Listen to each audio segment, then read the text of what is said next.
तेजस्वी ने ठाना है 2024 में पलटू राम और मोदी को भगाना है। राष्ट्रीय जनता दल की ओर से आयोजित महागठबंधन की रैली पटना के गांधी मैदान में 3 मार्च को आयोजित हो रही है। इस रैली में भाग लेकर लोकतंत्र के सारथी तेजस्वी यादव के हाथों को मजबूत करें। तेजस्वी यादव जी ने ठाना है 2024 में भाजपा को भगाना है। आइए इसी संकल्प और विश्वास के साथ आगामी 3 मार्च को पटना में होने वाली रैली में हम लोग भाग लें। जय लालू, जय राबड़ी, जय तेज, जय तेजस्वी। पार्टी से नाराजगी होने के बावजूद लातेहार के विधायक बैजनाथ राम इस समय उपवास कार्यक्रम पर बैठे हुए हैं। आप ये देख सकते हैं तस्वीरों में, ये तस्वीरें हैं राजधानी रांची के बापू वाटिका के समक्ष ये लोग उपवास का कार्यक्रम आयोजित कर रहे हैं। लगातार कई दिनों से झारखंड मुक्ति मोर्चा के कार्यकर्ता और नेता उपवास के जरिए एक संदेश देना चाहते हैं कि हेमंत सोरेन को उनको जो न्यायिक हिरासत में भेजा गया है वो पूरी तरह से गलत है, ये संदेश है। और पार्टी से भी नाराज बताए जा रहे थे बैजनाथ राम जी अब पार्टी से नाराज थे, पहले अभी पार्टी के साथ उपवास कर रहे हैं, क्या कारण? देखिए, अगर आपको याद होगा तो पिछले दिनों हमने सदन के शुरुआत में कहा था कि हम पार्टी में हैं और मजबूती से हैं, पार्टी के साथ खड़े हैं। और जो पार्टी का नियमित कार्यक्रम चल रहा है उस कार्यक्रम में शामिल है। आज भूख हड़ताल का 11वां दिन है जब लातेहार जिले की बारी है। आज लातेहार जिले के सभी कार्यकर्ता पदाधिकारी सब लोग बैठे हैं यहाँ पर भूख हड़ताल में। हेमंत सोरेन को जिस प्रकार से केंद्रीय एजेंसियों का सहारा लेकर उनके माध्यम से इन्हें अपदस्थ करने की कोशिश की गई, इन्हें डिस्टर्ब करने, कमज़ोर करने की कोशिश की जा रही है। झारखंड की जनता हेमंत सोरेन के साथ है और हेमंत सोरेन अगर झुक गए होते तो शायद आज ये वक्त नहीं देखने को मिलता। आज जो इसकी जरूरत नहीं पड़ती, जैसे हमारे पड़ोस के राज्य में हुआ। और जहाँ जहाँ भाजपा की सरकार नहीं है, वैसे भाजपा विरोधी सरकार जहाँ जहाँ है वहाँ के राज्यों को अस्थिर करने का काम जो भारतीय जनता पार्टी केंद्रीय एजेंसियों की सहायता से कर रही है, वही प्रयास झारखंड में हुआ था।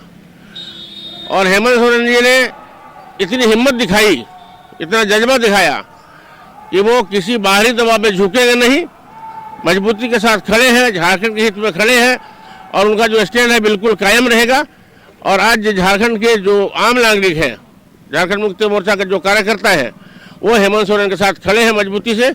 और आज जो उनको न्यायिक हिरासत में रखा गया है, इसके विरोध में आज भूख हड़ताल का 11वां दिन चल रहा है, जिसमें हम लोग। लेकिन केंद्रीय एजेंसियों का कहना है कि हेमंत सोरेन जमीन के मामले में पकड़े गए हैं और उसके पास जो उन्होंने ईडी कोर्ट में सबमिट किया है उसमें पर्याप्त सबूत बताए जा रहे हैं और यही कारण रहा कि ईडी कोर्ट ने बजट सत्र में शामिल होने की अनुमति उन्होंने नहीं दी। देखिए, उनको अपनी बात को सार्वजनिक रूप से रखने से रोका जा रहा है। हम ये कह सकते हैं कि जिस दिन बहुमत साबित करना था उस दिन उन्हें परमिशन मिला था और लाइव आकर उन्होंने जो चुनौती भरे शब्दों में कहा कि अगर मेरे खिलाफ कोई सबूत है तो उसे पेश किया जाए। और आज भी उनके खिलाफ सबूत पेश नहीं किया जा रहा है, लगातार उनकी अवधि बढ़ाई जा रही है। और ये केवल एक कोशिश है, नाकाम कोशिश चल रही है कि हेमंत सरकार को कैसे डिस्टर्ब किया जाए, जिसमें वो कुछ हद तक कामयाब भी हुए हैं। लेकिन झारखंड मुक्ति मोर्चा एकजुट है और आज जेएमएम की सरकार यहाँ पर चल रही है, मजबूती से चल रही है चंपई सोरेन जी के नेतृत्व में। और उनके जो कार्य है, जो उनके रास्ते बताए गए हैं, जो उन्होंने आंदोलन की शुरुआत की थी यहाँ पर आम लोगों की सुविधा देने के लिए झारखंड के हित में, जो उन्होंने कदम उठाने की कोशिश की थी, उस कदम को और आगे मजबूती से बढ़ाया जा रहा है। जनहित के जो काम उन्होंने शुरू किए थे उसको पूरा करने की कोशिश चल रही है। और हम कह सकते हैं कि ये आंदोलन अभी रुकेगा नहीं। उनके जो सपने थे, जो उन्होंने सपने संजोए थे झारखंड राज्य के प्रति और झारखंड के विकास के लिए जो उन्होंने मापदंड तय किए थे, उन मापदंडों को पूरा करने की पूरी कोशिश होगी सरकार के द्वारा। न्याय भी मांगने आप लोग जा रहे थे जनता के बीच, न्याय मार्च का भी आयोजन किया, ये न्याय यात्रा आप लोग। अंतिम अदालत तो जनता है, हम जनता के द्वारा चुन कर आते हैं, सरकारें चुन कर आती हैं। और जब कभी षड्यंत्र के माध्यम से सरकार को अस्थिर किया जाता है तो अंतिम विकल्प होता है हमारा जनता के पास, जनता का दरबार डालना। और जनता के बीच हम जाएंगे और उनकी हर एक कारगुजारी को जनता के बीच रखेंगे और उन्हें बताएंगे किस प्रकार नहीं झुकने का ये परिणाम है कि हम बाहरी दबाव में नहीं झुके। तो उसका परिणाम यह है कि आज हेमंत जी को न्याय की हिरासत में रखा गया है और कोशिश ये हो रही है कि उन्हें लंबे समय तक इसमें हम इसी तरह डिस्टर्ब करके रखें, ताकि जो उनका एक मकसद था झारखंड को जिस विकास रास्ते पर ले चल रहे थे, केंद्र सरकार को ये भय था, भाजपा को ये भय था कि अगर इसी प्रकार इनका आंदोलन चलता रहा, इसी प्रकार से ये जनहित में काम करते रहे तो आने वाले समय में हमें भारी मुश्किल होगा और झारखंड में कम से कम उनके पाँव उखड़ जाएंगे, ऐसी उनको आशंका थी। और इसीलिए लगातार कोशिश की जा रही कि उन्हें कमजोर करें, उनको दूर रखें। और आज बजट सत्र में पीएमएलए कोर्ट से उन्हें जो परमिशन नहीं मिला, यह भी हम मान सकते हैं कि उनको सार्वजनिक रूप से आकर सदन के माध्यम से अपनी बात को रखने से रोकने की कोशिश है। जी, अब तो पार्टी के साथ आप दिखाई दे रहे हैं, पार्टी के बीच में दूरियां बढ़ी थी, वो दूरियां पट गई, आपका मामला सुलझा या नहीं सुलझा? देखिए, जब परिवार के अंदर कोई बात होती है तो वो परिवार के अंदर बातें होती है, लेकिन जब घर की बात जब होती है तो घर में होती है, लेकिन जब बाहर की बात आती है तो परिवार एकजुट होता है और हम एकजुट हैं। सब लोग मिलकर आज उनके खिलाफ जो कार्रवाई चल रही है उसके खिलाफ में हम लोग यहाँ पर भूख हड़ताल पर बैठे हैं और ये आगे भी जारी रहेगा। हमने पिछले दिनों कहा था कि हम पार्टी के साथ हैं, मजबूती से खड़े हैं और पार्टी हित में जो कुछ करना होगा उसके लिए हम हमेशा तैयार हैं। हम लोग पार्टी के साथ मजबूती से खड़ा है और पार्टी के साथ होने वाले हर अन्याय का विरोध करेंगे। पलामू जो लातेहार जिला है, लातेहार जिला के अध्यक्ष भी है यहाँ पर बैठे हुए हैं, मोतीनाथ साधु जी। ये बताइए, जो लातेहार जिला है वो पलामू के इलाके में महागठबंधन की मजबूत पकड़ है, कैसे न्याय मार्च को लेकर जाएंगे और कैसे जनता के बीच हेमंत सोरेन के लिए न्याय मांगेंगे? देखिए, न्याय मार्च के लिए जो न्याय यात्रा हमारा लातेहार जिला में हर एक पंचायतों में जारी है और जहाँ भी जनता के पास हमारे कार्यकर्ता, हमारे लोग, हम लोग जहाँ भी जा रहे हैं, एक भारी उबाल देखने को मिल रहा है कि एक उभरते हुए नेता को कैसे सलाखों के पीछे भेजने का काम भारतीय जनता पार्टी के द्वारा षड्यंत्र रच करके किया गया है। आप देख रहे होंगे कि भारतीय जनता पार्टी की नीतियों को और उनकी बातों को जो लोग भी नहीं मानता है, उनको सलाखों के पीछे केंद्रीय एजेंसियों का दुरुपयोग किया जाता है। मैं जीता जागता उदाहरण चाहे उन्हीं के लोग ही क्यों ना हो, आप अभी सतपाल मलिक जी का देख रहे होंगे, जो कभी भाजपा के बहुत चहेते हुआ करते थे और जम्मू कश्मीर के राज्यपाल थे, आज उनके पीछे भी केंद्रीय एजेंसी को लगा दिया गया है।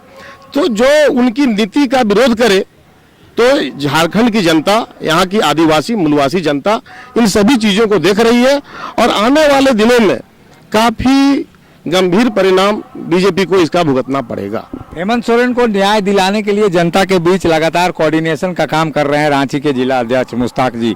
मुश्ताक जी, पूरे राज्य में क्या कोऑर्डिनेशन सही हो रहा है? क्या लोकसभा चुनाव को लेकर आप लोग न्याय मांगने जाएंगे जनता के लिए, जनता के बीच हेमंत सोरेन के लिए? देखिए, अभी हमारे माननीय विधायक जी ने कहा कि सबसे बड़ी अदालत अगर राजनीति में कहीं है तो वो जनता की अदालत है और जनता की अदालत में तो हम लोग जा ही रहे हैं, न्याय मार्च कर रहे हैं। किस तरीके से भारतीय जनता पार्टी के साजिश का शिकार हमारे माननीय पूर्व मुख्यमंत्री श्री हेमंत सोरेन जी हुए, इसको एक एक आदमी को बताने का काम कर रहे हैं कार्यकर्ता और उसका नतीजा आक्रोश है पूरे क्षेत्रों में, ग्रामीण जनता के बीच में, पार्टी से हट के। और उसको देखने का नज़ारा आप लोगों को आज मिला होगा कि हजारों हजार की संख्या में माननीय मुख्यमंत्री चंपई सोरेन के सामने कई हजार आदिवासी समुदाय के लोगों ने आज सदस्यता ग्रहण की। ये एक सबूत है कि इस तरह का आक्रोश जो है ना पूरे क्षेत्र में फैला हुआ है और ये आक्रोश आपको पुनः फिर देखने को मिलेगा। ऐसा लगातार चलेगा और जिस तरीके से रुझान बढ़ रहा है, माननीय हेमंत सोरेन जेल में जाने के बाद और तप करके सोना बन गए हैं, कुंदन चमकीला कुंदन बन गए हैं और उनको शक्ति भी दुगनी तिगुनी चौगुनी बन गई है और वो जब बाहर निकलेंगे तो कई गुना शक्ति के साथ बाहर निकलेंगे। और मैं समझता हूँ कि अदालत पर हमें भरोसा है, न्याय मिलेगा और वो बाहर निकलेंगे और यहाँ पर भारतीय जनता का पार्टी का जो सपना है वो चकनाचूर होगा और यहाँ से उनका सपना साफ होगा। झारखंड मुक्ति मोर्चा के कार्यकर्ता न्याय मार्च के जरिए जनता के बीच कहीं ना कहीं हेमंत सोरेन के प्रति न्याय मांगने का इरादा जता रहे हैं। जो लोकसभा चुनाव को देखते हुए अगर जनता के बीच ये लोग जाते हैं और लगातार कई दिनों से उपवास का कार्यक्रम चल रहा है, ऐसे में जो झारखंड मुक्ति मोर्चा का वोट बैंक है वो इंटैक्ट होकर रहे, ये शायद पार्टी की कोशिश है और यही शायद रणनीति है कि कभी कल्पना सोरेन अपनी मार्मिक चिट्ठियों से लोगों को एहसास कराती हैं तो झारखंड मुक्ति मोर्चा के कार्यकर्ता उपवास कार्यक्रम और न्याय यात्रा निकालकर उस वोट बैंक को सहेजने का काम कर रहे हैं। अब ऐसे में ये वोट बैंक लोकसभा चुनाव तक कितना इंटैक्ट होकर रहता है ये तो समय बताएगा, लेकिन फिलहाल झारखंड मुक्ति मोर्चा के कार्यकर्ता अंदरूनी विवादों को भुलाकर हेमंत सोरेन के लिए एकजुट बने हुए हैं। सहयोगी शिल्पी के साथ अशोक कुमार, मुखर संवाद, रांची।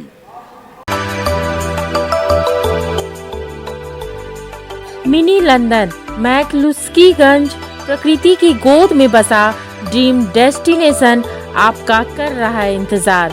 आइए अपने यादगार लम्हों को बिताइए ड्रीम डेस्टिनेशन में। राजधानी रांची से महज 50 किलोमीटर दूर आपका अपना ड्रीम डेस्टिनेशन।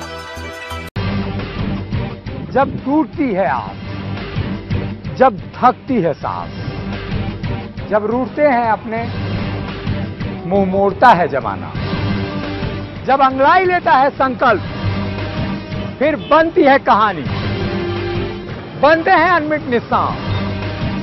देखिए मेरे साथ संघर्ष की दास्तां।